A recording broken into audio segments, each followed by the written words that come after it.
Una entrevista de Mix de Medios.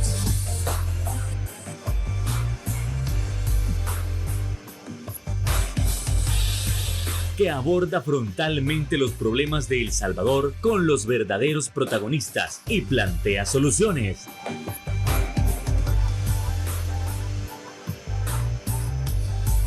Criterios. Hola, ¿qué tal? Muy buenas noches, sean todos y cada uno de ustedes bienvenidos a una nueva emisión de Criterios en este día tan especial como lo es el 15 de septiembre, día de nuestra independencia tal cual. Entonces queremos llevar hasta sus hogares un programa especial donde podemos hablar de la historia de la independencia, pero desde la perspectiva de qué es lo que puede ser cierto, qué es lo que puede ser falso. Realmente veneramos a los próceres correctos. ¿Cómo era la configuración geográfica de nuestro territorio? ¿Desde cuándo existió tal cual? ¿Cómo era la ciudadanía de aquel entonces? ¿Cómo eran nuestros derechos y nuestros deberes en un inicio? Bueno, y sin más lo estaremos abordando en esta ocasión con nuestro invitado especial. Estamos hablando del sociólogo e investigador de la Universidad de El Salvador, Rafael Paz Narváez. ¿Qué tal? Buenas noches, un gustazo que nos acompañe este día tan especial. Muy buenas noches y un saludo a toda la audiencia. Un gusto que nos acompañe, así que vamos entrando en materia con ese primer punto, como lo es si estamos celebrando de la manera correcta y a los próceres correctos en este 15 de septiembre.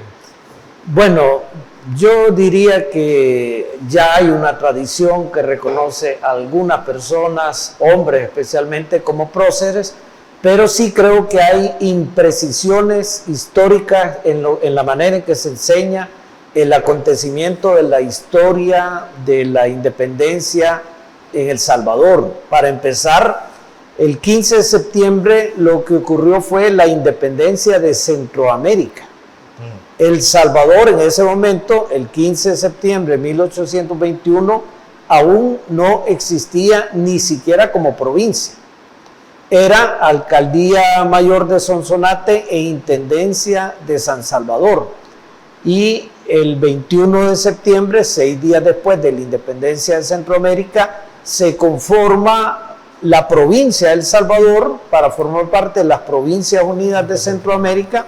Se conforma a partir de la Alcaldía Mayor de Sonsonate y la Intendencia de San Salvador. Entonces ahí es que empieza a configurarse la nación salvadoreña, que todavía no se ha configurado, está en formación. Entonces es una imprecisión histórica afirmar que El Salvador se independizó en 1821, desde luego que para ese momento aún no existía, era en todo caso una proyección. Doctor, entiendo que bajo esa aclaración que usted nos hace, El Salvador comienza a existir como república a partir de 1841, según entiendo, usted me corregirá. Ya que nos dice, bueno, es hasta el 21 de septiembre de 1821 que comienza a existir como provincia, no como república. Entonces, tienen que pasar 20 años para su conformación como república. Usted me lo aclara. Es correcto, porque en primer lugar, la independencia da lugar a las Provincias Unidas de Centroamérica, que van a dar paso a la República Federal Centroamericana, dentro de la cual El Salvador sigue siendo una provincia, es decir, no es todavía una nación autónoma, una república en el territorio definido como El Salvador. Eso ocurre entre 1839 y 1842. En ese momento es que sí ya se define El Salvador como república, y en ese momento ya se define que es necesario un Estado para esta nación. Entonces, propiamente hablando, como Estado Nacional Republicano, El Salvador existe, se forma entre 1839 y 1842, que fracasa, que se disuelve, que deja de existir la República Federal Centroamericana.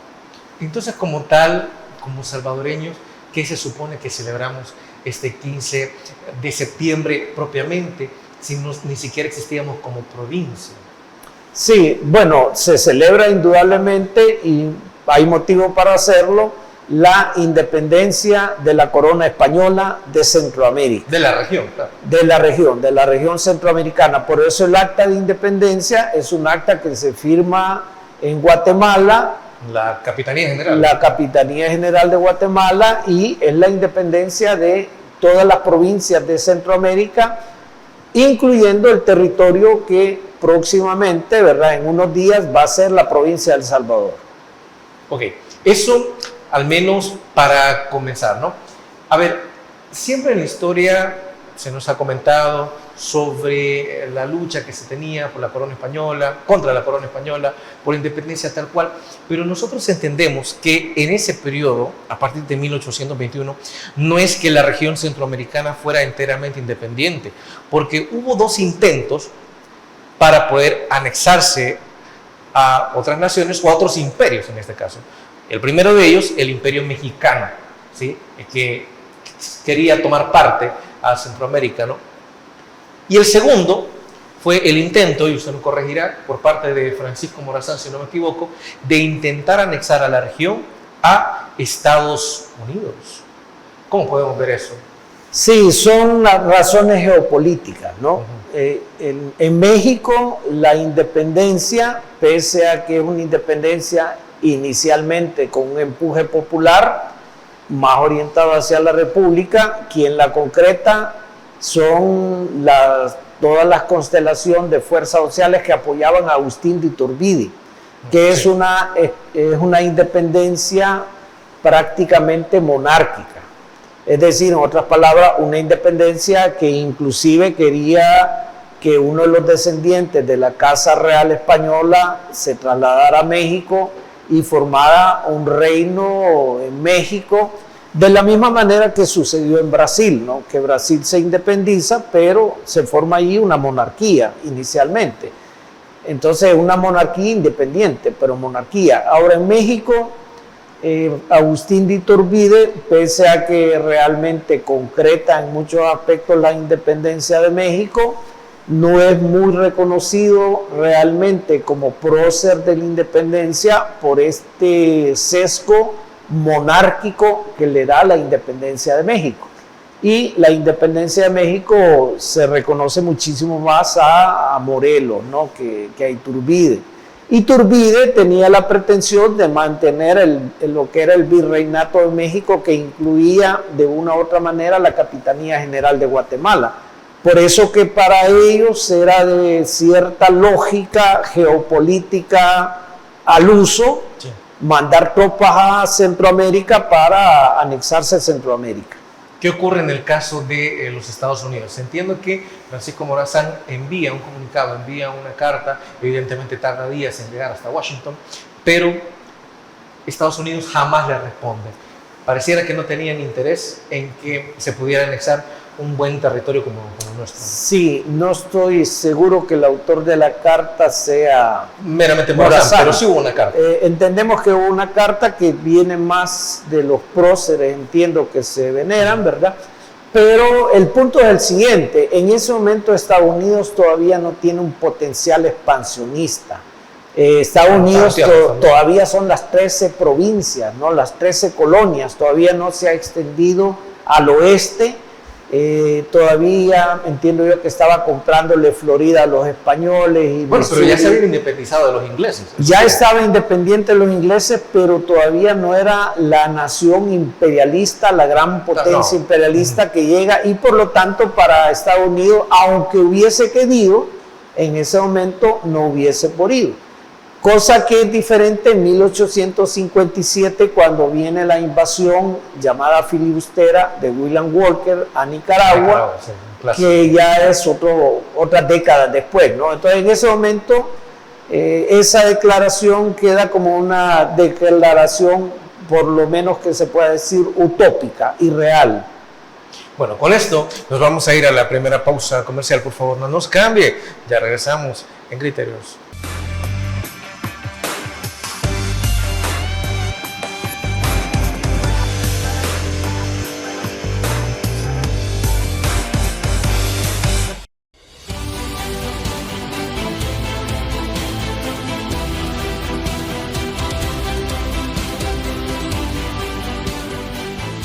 nuestro compromiso, nuestra pasión, son algunas de las cosas que nos caracterizan como salvadoreños.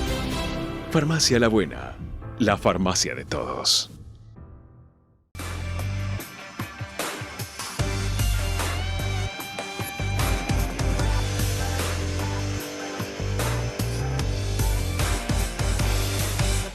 Gracias por continuar con nosotros. Y es que para aquellos que cuestionan sobre la veracidad de lo que está diciendo el sociólogo e investigador Rafael de la Universidad del Salvador, muchos dirán, mire, pero entonces preséntenos un mapa donde haga constatar que El Salvador no existía todavía como provincia.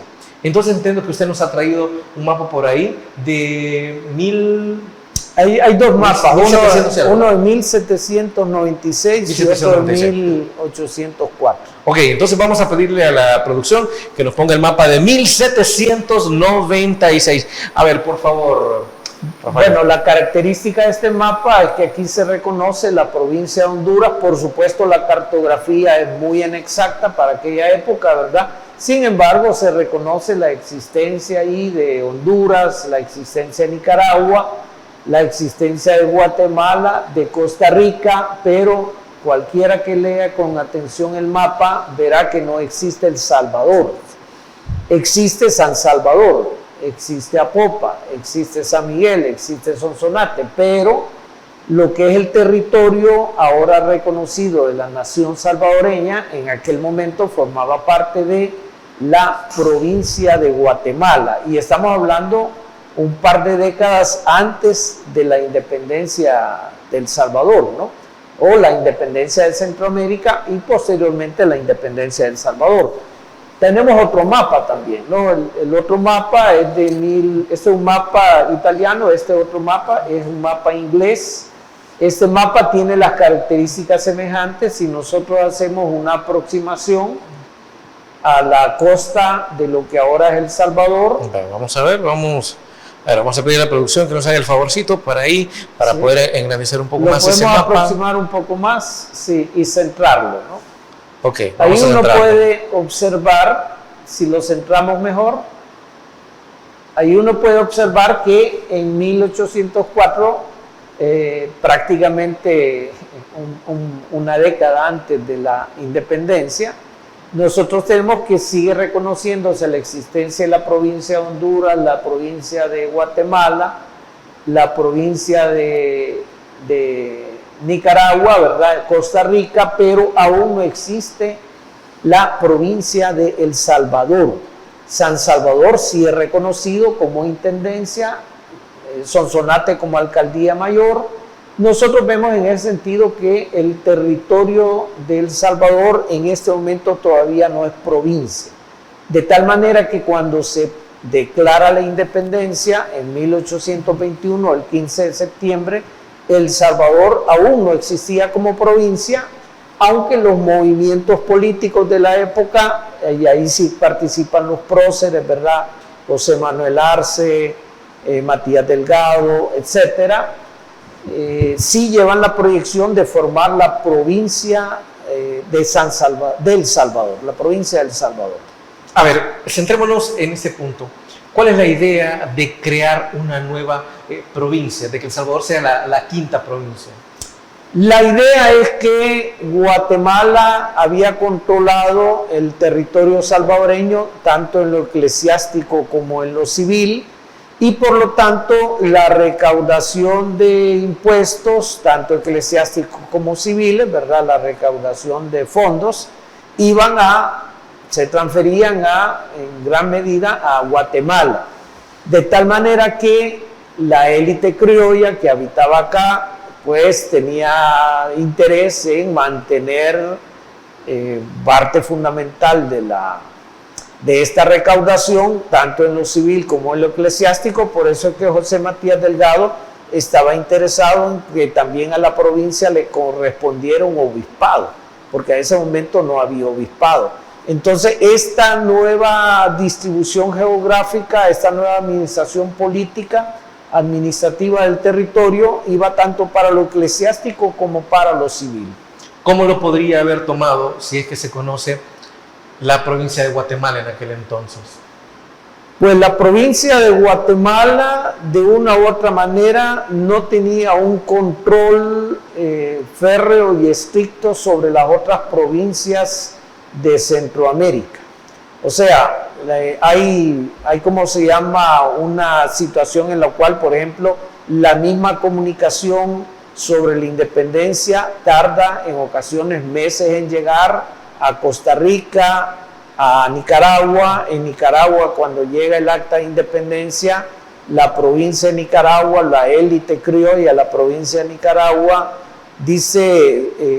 redacta un acta que le llaman el acta de los nublados, en la cual se dice que se va a reconocer la independencia entre tanto se disipen los nublados del día. Es decir, ellos tienen la expectativa, la esperanza, la élite criolla que firmó esta acta, de que en algún momento se iba a retornar al gobierno colonial.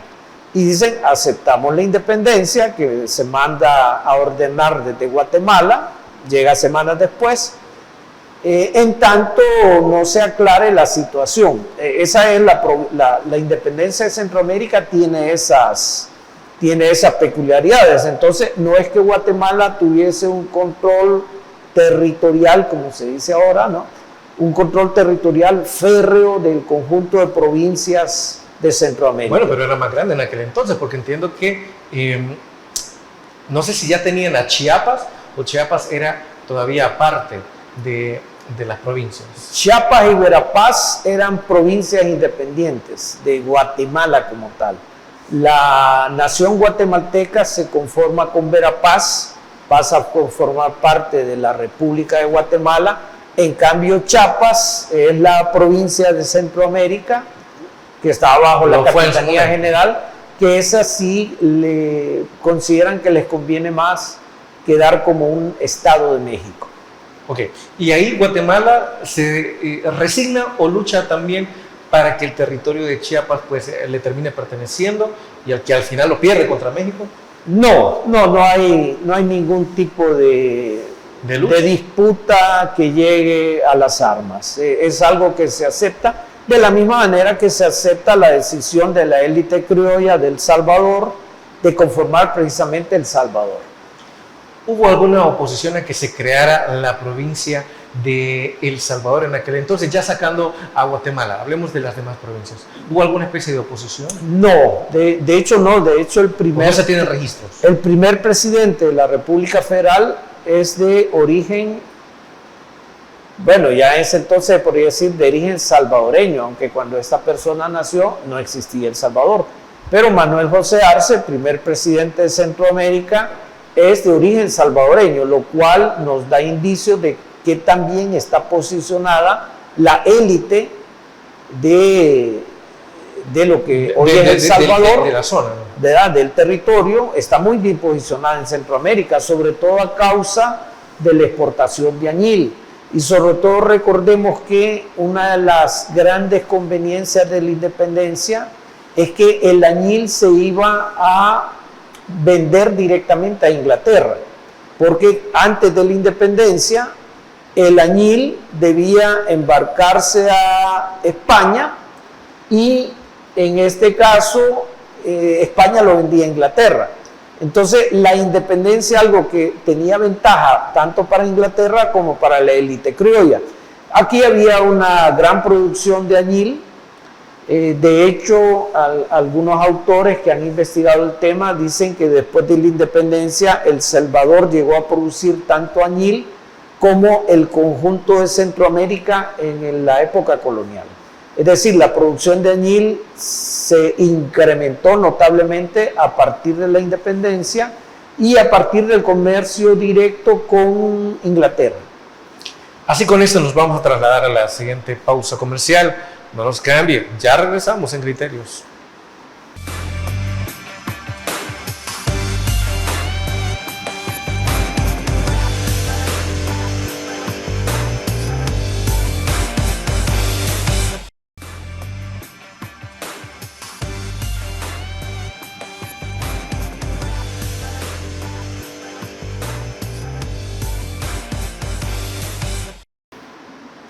mejor la mayoría de ustedes ha escuchado la historia clásica en el que los próceres pelearon valientemente para que las provincias de Centroamérica finalmente se separaran de la corona española.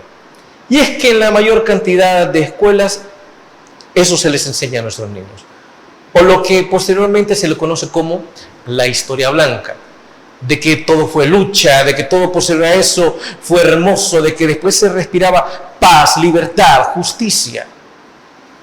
Pero hay otra historia, hay otro camino, que es la historia negra o la historia oscura de la independencia de las Provincias Unidas de Centroamérica. Y es que esta parte de la historia, que poco se cuenta, de la que no siempre se habla, nos dice que los próceres realmente no lucharon por una plena libertad, no lucharon por una plena paz. Lucharon en favor de sus intereses. Lucharon, sí, por liberarse de la corona española. ¿Pero por qué de la corona española? Bueno, porque se dice que la corona española jamás los iba a reconocer como españoles, a pesar de ser hijos e hijas de españoles. Por tanto, esos derechos o beneficios que tenían los españoles, pues los criollos de aquel entonces, los criollos de esa élite, también deseaban tenerlos. Si nosotros escuchamos esta parte de la historia, ya no suena tan bonito. Ahora, ¿qué tan próceres podemos llamar a esos fundadores de nuestra historia, de nuestra región? Y será también que habrá próceres que entre ellos mismos se condenaban, se criticaban, no querían que las cosas fueran de una manera u otra. Por favor. Bien, ahí realmente es un terreno de litigio. Debemos recordar a Alejandro Dagoberto Marroquín, que escribe esta obra que se llama Interpretación Sociológica de la Independencia Salvadoreña, en la cual toma como fuente histórica las actas de los juicios que se hicieron, especialmente en 1811, y que deja un retrato del proceder de las personas, de algunas de las personas que actualmente están consideradas próceres, como personas que al momento de ser capturadas por la colonia, por los gobernantes coloniales, muestran algún tipo de flaqueza, de cierta manera, ¿no? Y por lo tanto, digamos, este es uno de los aspectos que muestra Alejandro Dagoberto Marroquín, ¿verdad? Que no todos los próceres actuaron con la misma coherencia en una declaración republicana, ¿no? Hay que recordar que en un momento determinado la independencia ocurre después de las reformas borbónicas, que son reformas que pasan de una monarquía absoluta en España a una monarquía constitucionalista, y que esto significa que las colonias americanas, los territorios coloniales en América, pueden nombrar representantes a las cortes en España. No obstante, la capacidad de gestión de decisiones de estos representantes de las colonias en lo que era el reino español era muy limitado, ¿no? A tal punto que el comercio era un comercio monopolizado por la corona española y que no beneficiaba en nada a, por ejemplo, los productores de añil. Me parece que en ese sentido Alejandro Dagoberto Marroquín pone un punto clave cuando dice que gran parte de la independencia y gran parte del interés de la élite criolla, muy asociada a la producción de añil, es vender añil a Inglaterra directamente, ¿no? Y dejar a un lado a España. Recordemos que España está en un momento también en el cual está siendo invadida por Francia, por las tropas napoleónicas. Un clásico. Y todo eso hace que aquí la independencia se pueda dar de manera, de cierta forma, pacífica, ¿no? A diferencia de Sudamérica. En el caso de El Salvador, los próceres, cuando forman la república, al final, ¿verdad?, se define una constitución en la que la calidad de ciudadano era muy restrictiva. Solamente eran hombres mayores de 21 años, mujeres no, hombres mayores de 21 años que supiesen leer y escribir al cierre de la colonia, No cualquiera. una élite criolla era la que podía leer y escribir, y que además tuviesen renta de 100 pesos, en un momento histórico en el cual no un centavo era tanto dinero que para moneda fraccionaria se ocupaban huevos y candelas. Entonces, pues para comprar las cosas menudas todavía funcionaba el trueque a base de huevos y candelas, porque en un país que todavía no tiene extendida una electricidad, será mucho más adelante, pues las candelas vienen bien y los huevos también tenían aceptación general. En ese sentido, una renta de 100 pesos, saber leer y escribir, era algo que básicamente los notables criollos, los criollos notables eran los únicos ciudadanos. Y ellos eran los que tenían derecho a elegir y ser electos, y hay que mencionarlo, esta es la herencia de los próceres, de los así llamados próceres. Entonces, construyeron una república de élite. Tan es así que la rebelión de Anastasio Aquino en los Nonoalcos, 1831-32, ¿no? 1833, pero obviamente el origen tiene algunos años antes, porque a raíz de las guerras, ahora sí se generan guerras en Centroamérica por la República Federal, porque como digo, el primer presidente es salvadoreño, pero eso no deja gusto a otras élites criollas de las provincias. Entonces entran en conflicto que hace insostenible la República Federal, pero es un conflicto en el cual necesitan tropas, por no decir simplemente carne de cañón. Y pretendían que los pueblos originarios, como los nonoalcos, ¿verdad?, pipiles nonoalcos, participaran como carne de cañón en esta guerra, diciéndolo de una forma un poco dura, bastante dura. Bueno, es el caso que prácticamente esa fue una de las razones que motivan a Anastasio Aquino a rebelarse contra la República y contra la provincia del Salvador. En ese sentido, Anastasio Aquino vendría a ser un prócer de la... es un prócer... Mejor Anastasio Aquino y no los demás. Casi, después decir, antirrepublicano, porque ellos lo que querían era su cacicazgo, tener autonomía en su cacicazgo. Creo que en un tiempo contemporáneo se podría decir ese territorio podría haber gozado de autonomía como pueblos indígenas. En otros países de Centroamérica así se hace, pero en aquel entonces la solución criolla de la élite criolla fue aplastar militarmente esa insurrección. Bueno, para evaluar siempre si hay que seguirle aplaudiendo a quienes nosotros llamamos próceres, ¿no? O sea, conocer la historia no nos hace pecadores, y conocer la historia no nos hace malas personas, al igual que tener nuestros propios criterios. Hay otra situación en torno a uno de estos grandes personajes que siempre alabamos, veneramos, y que nosotros llegamos incluso a vestir a nuestros niños en algunas escuelas de cada uno de los próceres. Estamos hablando de José Matías Delgado. Ya en un momento, incluso aquí en Criterios, se habló de que José Matías Delgado le juró lealtad en su momento a la corona española. Entiendo, por las disputas que se tenían con Guatemala. Él decía que no era con Guatemala, su lealtad estaba con la corona española. Y que hay un documento como tal en la Capitanía General de Guatemala que lo certifica tal cual. Y que él tenía disputas con otro prócer, Pedro Pablo Castillo, quien se menciona que sí tenía como deber, o sí tenía la conciencia de acompañar a los pueblos indígenas en la lucha por su libertad. Sí, efectivamente es una de las situaciones que Alejandro Dagoberto Marroquín deja planteada en esta interpretación sociológica de la independencia centroamericana. Efectivamente hay una contradicción entre esta élite criolla vinculada a grandes intereses en la iglesia o vinculada a grandes intereses hacendados añileros y lo que son el pueblo mestizo o originario. En este caso, Pedro Pablo Castillo, más representante de este pueblo mestizo, ¿verdad? Que efectivamente tenía una visión mucho más republicana, radical, que la que tienen estos próceres, ¿no? En ese sentido, por ejemplo, el definir que solamente la gente que tiene renta de 100 pesos y puede leer y escribir van a ser ciudadanos con derecho a elegir y ser electos, es crear una república de élites.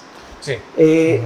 Yo creo que hay historiadores que tienen mucha pertinencia, como el doctor Adolfo Bonilla, que ha escrito el papel de las ideas ilustradas en la independencia de Centroamérica, en los procesos de independencia, y que le reconoce el mérito a esta élite ilustrada criolla de tener una vocación republicana muy fuerte. Por supuesto que ellos son formados en lo que en aquel momento era la única universidad, bueno, allá había la Universidad de León, pero la mayoría se formó en la Universidad de San Carlos de Guatemala, que era real y pontificia, y por lo tanto fueron educados en la lealtad a la corona, ¿no? Parte de asumir las ideas republicanas de esta élite criolla es precisamente hacer esa ruptura que les lleva, inicialmente son personas intelectualmente comprometidas a la lealtad a la corona, para formarse como sacerdotes, etcétera, pero posteriormente asumen la filosofía de la Ilustración. Con esto nos vamos a ir a la siguiente pausa comercial. No nos cambie, regresamos en Criterios.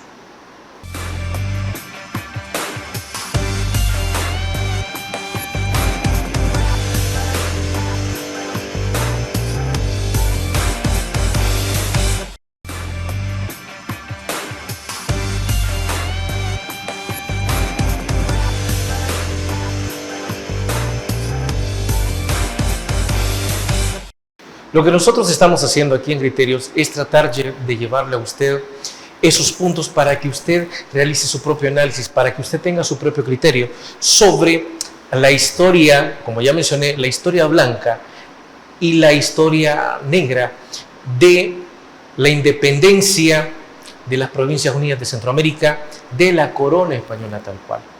Ya se mencionó que la historia blanca es aquella que nos han contado a todos, donde los próceres lucharon fervientemente por la independencia, en su lucha por la libertad, por la paz, por la justicia.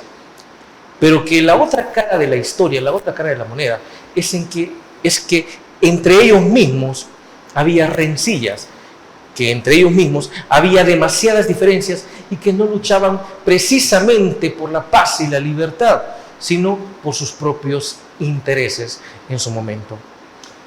Entonces, a partir de esto, nosotros reconocemos a una gran cantidad de próceres, y usted ya lo mencionó, que incluso el mismo Anastasio Aquino debe ser considerado más prócer que algunos de ellos. Sí, efectivamente, hay que reconocer que la independencia de Centroamérica y la conformación del Estado Nacional Salvadoreño es una conformación republicana de una parte, pero restringida a la élite inicialmente. En el transcurso del siglo XIX y del siglo XX, la condición de ciudadanía se va ampliando progresivamente. Quiero decir, inicialmente solo las élites eran ciudadanas. O sea, alguien podía ser presidente de El Salvador, por decir, ya después de 1839, sí y solo sí era alguien de la élite criolla.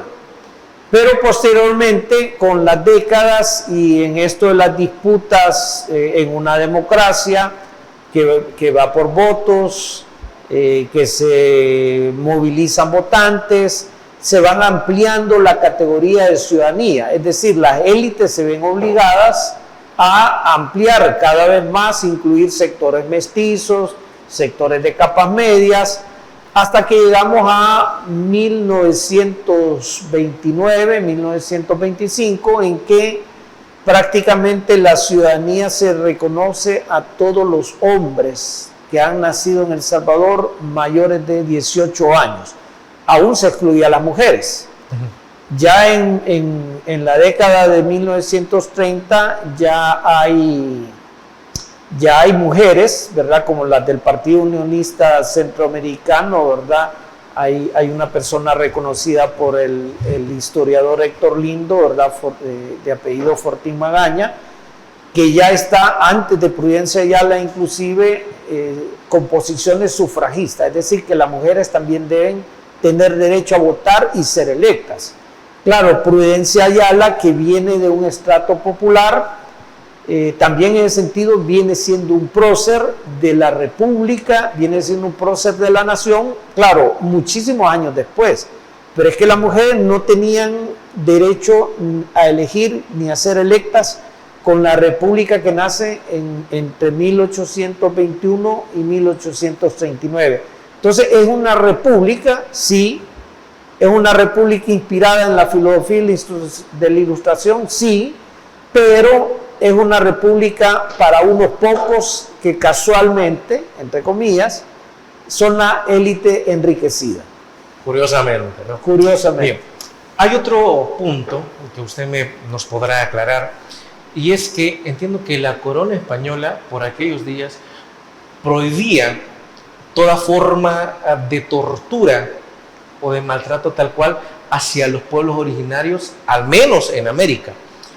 Pero con la independencia, esta regla pues queda desfasada, y no es algo que los nuevos crudos que se posicionan, o ya los nuevos elitistas que se posicionan, no es algo que ellos hayan ratificado de prohibir toda forma de maltrato hacia los pueblos originarios.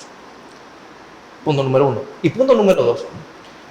Se dice que en aquel entonces nuestros pueblos originarios no tenían mayor derecho a hablar porque ellos no fueron parte de la lucha independentista inicial. ¿Es cierto eso?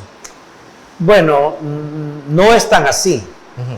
Digamos que cuando llegan los europeos a América, en lo que es un viaje de búsqueda de una ruta hacia China y hacia India, pero que se topan con este continente y le llaman equivocadamente Indias, la India, sí. Creen que han llegado a la India, por eso luego le llaman Indias occidentales. Pues lo primero que ellos se ponen a pensar es si estas personas que han encontrado acá, que son nuestros antepasados, éramos efectivamente personas, éramos gentes. Les quedaba claro que no éramos cristianos, nuestros antepasados no eran cristianos. En el caso de África, llegaron a la decisión de que prácticamente se les podía tratar como cualquier vuelo, o cualquier buey o cualquier caballo, se les podía esclavizar. En cambio aquí... Bueno, muchos de ellos decían que nuestros pueblos originarios no tenían alma. ¿No tenían? No tenían ni alma. Esa es la discusión. Sí, si tienen alma, deben ser cristianizados. Entonces aquí llegan a la conclusión de que estos pueblos tienen alma, pero como no son cristianos formados, no se les puede acusar de herejía, porque si se les acusara de herejía, serían objeto de la Santa Inquisición. Y los métodos de la Santa Inquisición incluían tortura. Sí, demasiado amor. Entonces, por eso se dice, había un protector de indios, ¿verdad?, que evitaba que los pueblos llamados indios, que son pueblos originarios, vayan a ser objeto de torturas porque no son cristianos completos, porque, bueno, eso justifica muchas cosas, ¿no? La encomienda, ¿verdad? Van a trabajar para mí porque yo voy a ver de hacer los buenos cristianos, ¿no? En agradecimiento ustedes van a trabajar para mí. O sea, ahí se forman unas relaciones, francamente hablando, de explotación. Ok, no lo van a torturar, pero tienen que trabajar para mí. Y me van a pagar el favor de hacer los cristianos trabajando para mí. Y claro, no están sujetos a tortura, pero sin embargo, la élite criolla tenía muy claro que no podía darle votos a la población originaria, porque si le daba votos a la población originaria iba a decidir quiénes son gobernantes. La población de la élite criolla tenía claro que no podía darle la calidad de votante a los y las mestizos. Sí. Porque entonces mestizos y pueblos originarios, que había muchas contradicciones entre ellos también, podrían ponerse de acuerdo y apartar a la élite criolla. Entonces, por eso los próceres que pertenecían a la élite criolla conforman una república que les viene bien a ellos, a los intereses de ellos. y son en ese sentido habitantes de segunda categoría, no son ciudadanos, ni mestizos, ni pueblos originarios. No tienen la calidad de ciudadanos, son simplemente habitantes que deben tributar. Es decir, prácticamente ellos siguen quedando en la condición de vasallos o de súbditos por décadas. Bueno, con esto nos vamos quedando hasta acá, así que nos trasladamos a la última pausa comercial. Ya regresamos en Criterios.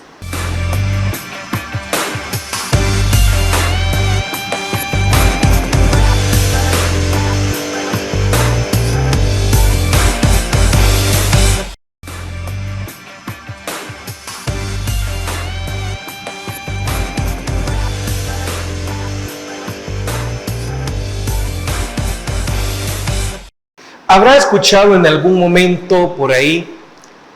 Mire, es que a nosotros no tendríamos que haber sido colonia de España, tendríamos que haber sido colonia de Inglaterra, porque si nos hubieran colonizado los ingleses, nos hubiera ido mejor en la vida, dicen por ahí. ¿Habrá escuchado eso? ¿O por qué a Estados Unidos le fue mejor independizándose de Inglaterra y por qué a nosotros no nos fue de igual manera independizándonos de España? ¿Cuál es la verdad? Desarrollemos. Bien, allí depende que nosotros hablamos. En Estados Unidos le fue mejor a los inmigrantes blancos de origen europeo. A los pueblos nativos americanos no le fue mejor. A la población obligada a forzar, que fueron millones de personas forzadas a migrar desde África para trabajar en las plantaciones de algodón, entre otras cosas, no le fue mejor. Es decir, ¿a quién le fue mejor en la independencia de Estados Unidos? A la población blanca inmigrante, básicamente. A toda la demás población no le fue mejor. Algo similar ocurre en Costa Rica. Recordemos que Centroamérica es conquistada desde dos direcciones militares. Una, las tropas que son mandadas por Hernán Cortés, donde viene Alvarado, ¿verdad?, que viene de norte a Centroamérica. Y las tropas que vienen de Pedraria Dávila y la gente que conquistó el canal de Panamá, la zona de Panamá, en la cual mandan incursión de conquista desde el sur hacia la parte norte de Centroamérica. Cuando estas direcciones de conquista se encuentran, que se encuentran entre Honduras y Nicaragua, entran en combate entre sí. O sea, los conquistadores peleando con conquistadores, porque, claro, uno le debía lealtad a Hernán Cortés y el otro le debía lealtad al capitán del sur. Sí. En ese sentido, por ejemplo, en Costa Rica se da el fenómeno de que allí los pobladores originarios, los pueblos originarios de allí, no son productores excedentarios, no siembran maíz, frijol como acá, no se pueden explotar. Entonces ellos hacen una ocupación territorial muy semejante a la de Estados Unidos. Cuando uno mira, por ejemplo, cómo se declara étnicamente la población de Costa Rica, ellos dicen nosotros somos criollos. Porque una buena parte de la población, especialmente del Valle de Cartago, son hijos de europeos nacidos en América. Porque la población originaria ahí la trataron más o menos igual que trataron los inmigrantes europeos a los nativos americanos en la zona de Estados Unidos. Es decir, no nos hubiese ido mejor si aquí hubiesen venido ingleses. Nos hubiese ido igual que les ha ido a los nativos americanos, es decir, nos hubieran marginado, nos hubieran aplicado un genocidio, cosa que no le veo ganancia. Y finalmente, ya con esa aclaración, en más de 200 años de la independencia regional, porque ya aclaramos que para el 15 de septiembre de 1821 no existía El Salvador, sino hasta el 21 de septiembre que se crea la provincia de El Salvador, ¿no? Hemos cambiado realmente de mentalidad. ¿Es todavía válido seguirle echando la culpa de todos nuestros problemas a la conquista española? No, pienso que a estas alturas ya no es válido, ¿no? Por supuesto que creo que es necesario rescatar nuestras raíces, más en este momento histórico en lo cual la cultura de los pueblos originarios es una cultura que era armónicamente relacionada con el entorno ambiental, es algo que tenemos que reaprender, es algo que pertenece a la filosofía llamada algunas veces por la antropología a la cosmovisión de los pueblos originarios, pero creo que es algo que es urgente rescatar, es urgente que reaprendamos y ese conocimiento está ahí, esperando que volvamos a él. Quiero recordarme bien para cerrar de Federico Paredes, que en una conversación él me dijo, miren, nosotros aquí en Centroamérica teníamos escritura, nosotros habíamos creado nuestra propia escritura fonética mucho antes de la llegada de los pueblos de Europa, y eso nos enseña en las escuelas. Entonces hay muchas cosas que se enseñan en la escuela de manera entre equivocada y malintencionada, tergiversada, y hay muchas cosas que se han dejado de enseñar, como por ejemplo que nuestros originarios antepasados ya tenían una civilización de enorme nivel. Desde luego. Y de ahí también salen las demás conclusiones como o el debate de América fue descubierta o fue invadida. Bueno, podríamos hablar de ambas cosas, ¿no? Descubierta en principio, claro, ya habían venido los vikingos miles de años antes, pero posteriormente pues, fue saqueada, y de ahí podemos sacar muchísimos debates interminables. Así que con esto hemos llegado al final de Criterios. Licenciado, ha sido un verdadero placer haberlo tenido en este 15 de septiembre con nosotros para poder discutir y analizar la historia blanca y oscura de la independencia. Muchísimas gracias y bueno, vamos a celebrar esta nueva fecha de independencia porque a pesar de todo creo que la nación debe apoderarse de la república. Desde luego. Amigos y amigas televidentes, gracias por habernos sintonizado una vez más. Recuerde, el criterio más importante en todo aspecto lo tiene usted. Que descanse. Feliz 15 de septiembre. Criterio. Una entrevista de Mix de Medios.